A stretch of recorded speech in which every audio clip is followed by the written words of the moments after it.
Hello mga nanay, ito po yung alaga ko na bata. PWD po siya, hindi siya makalakad. Nakaupo lang, maliliit yung mga kamay niya at mga paa niya mga nanay, no?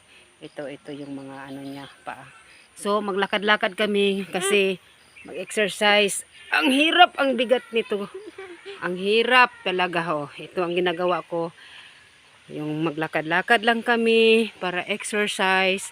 Exercise namin araw-araw para balang araw makalakad siya. Ang hirap maging yaya. Pamangkin ko po ito. Sakit ng leeg ko. Hello sa kanila ate. Hello.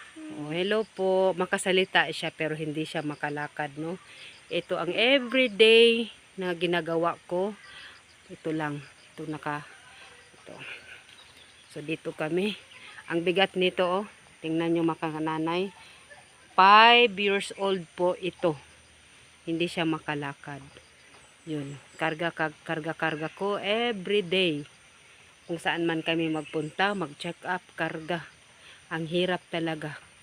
Pag may anak ka na PWD. So. Salita ka sa kanila. Bye-bye. Anong babay?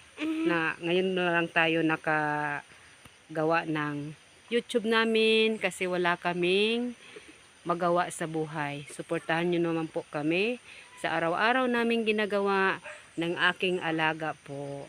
Yan na. Pasensya na po kayo sa paligid namin kay mahirap lang po kami. Wala kaming magandang bahay. At least hindi kami maulanan. At always na may matulugan kami.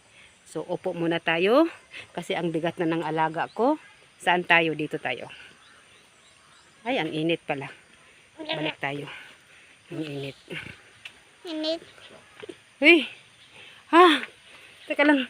Oop! Ang sakit ng liig ko. Ay, teka lang. Paggabi ito, makananay, hindi ito yung ulo niya, hindi niya makaya na iangat.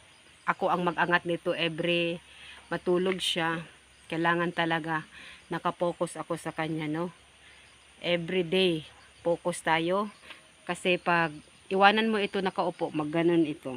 'Di ba? Okay. Magsalita ka sa kanila. Support food para sa aming konting views lang po. Ang hirap talaga. So yun lang po, pasuporta sa aming vlog. Thank you very much. Iano mo